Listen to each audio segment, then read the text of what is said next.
At the end of every unit, your teacher has the chance to teach a lesson about other lessons in their context to enhance.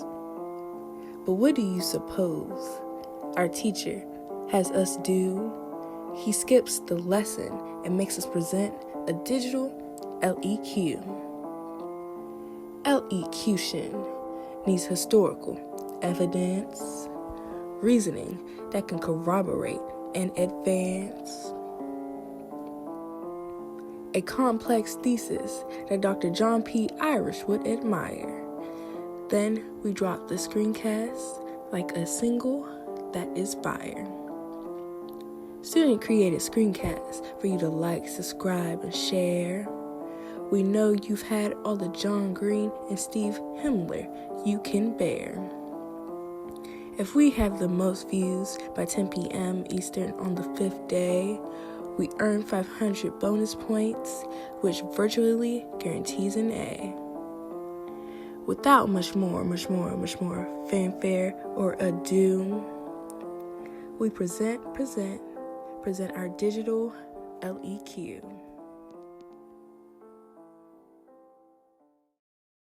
Hello everyone, it's Kay, and welcome to our digital LEQ. So the topic that we will be discussing today is the French and American Revolution. The prompt that we were given was to analyze the similarities and differences between the French Revolution from 1789 to 1799 and the American Revolution from 1775 to 1781. Now, the big idea that we want you all to think about is in what way was the American Revolution and the French Revolution similar? Later on in the video, you will be able to answer these questions with the information provided to you. So before I get into the topic, I would like to just list some similarities and differences between the two. So the first similarity is that both countries wanted to gain freedom from their respective governments.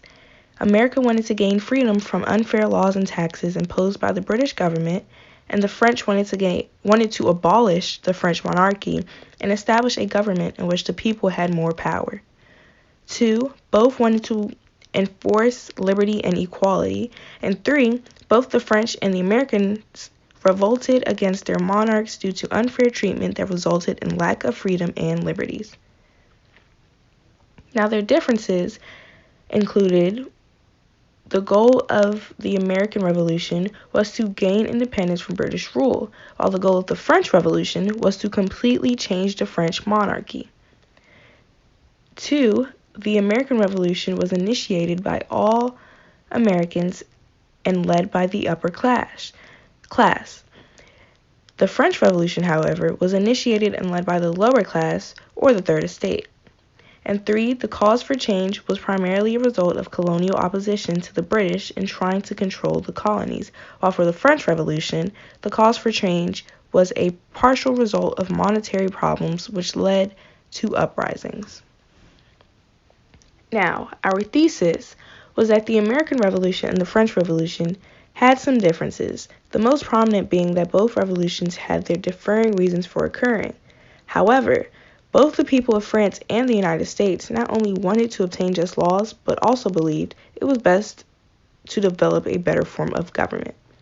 Therefore, they were more similar than different because by starting these revolutions, they were both able to protest and fight for the creation of a new government with fair laws and representation. So we're going to begin with the French Revolution.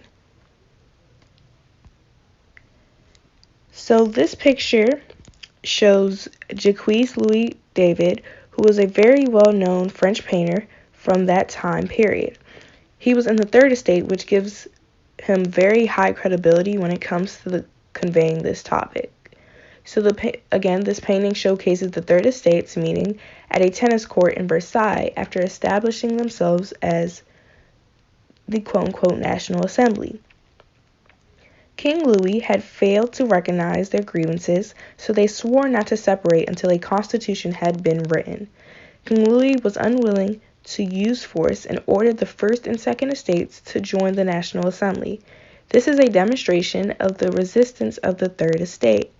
This event marked the risings of the Third Estate and was important in provoking the French Revolution.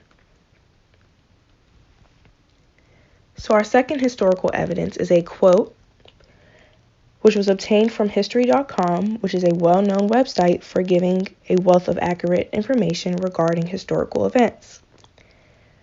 The quote shows one of the main causes of the French Revolution, which was the unfair treatment that the monarch offered the Third Estate, which was again the French lower class.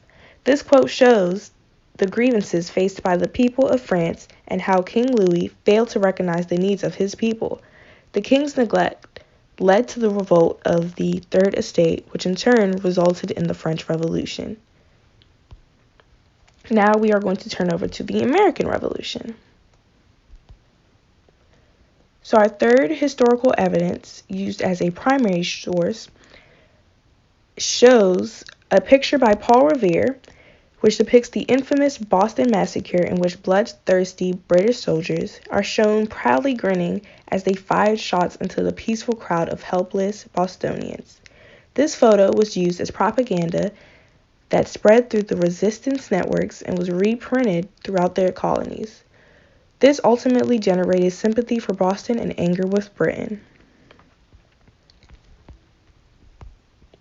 Our fourth historical evidence, used as a primary source, is the Battle of Lexington, which is referred to as the quote-unquote shot heard around the world.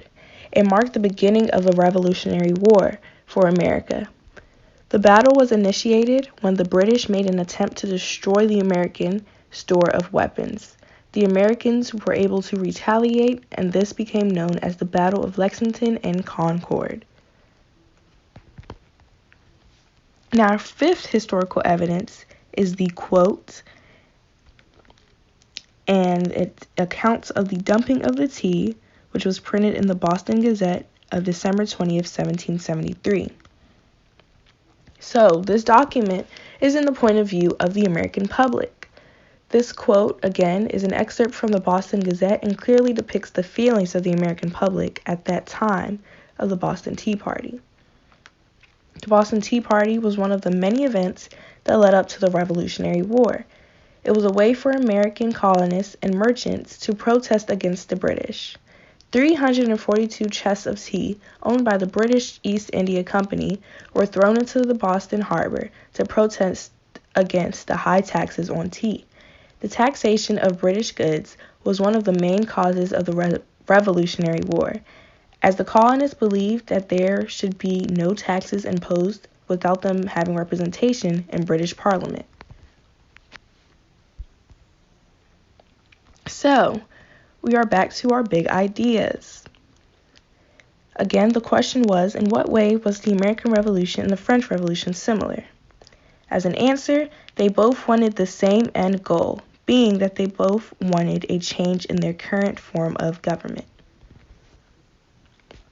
So, for our AP Modern World History themes,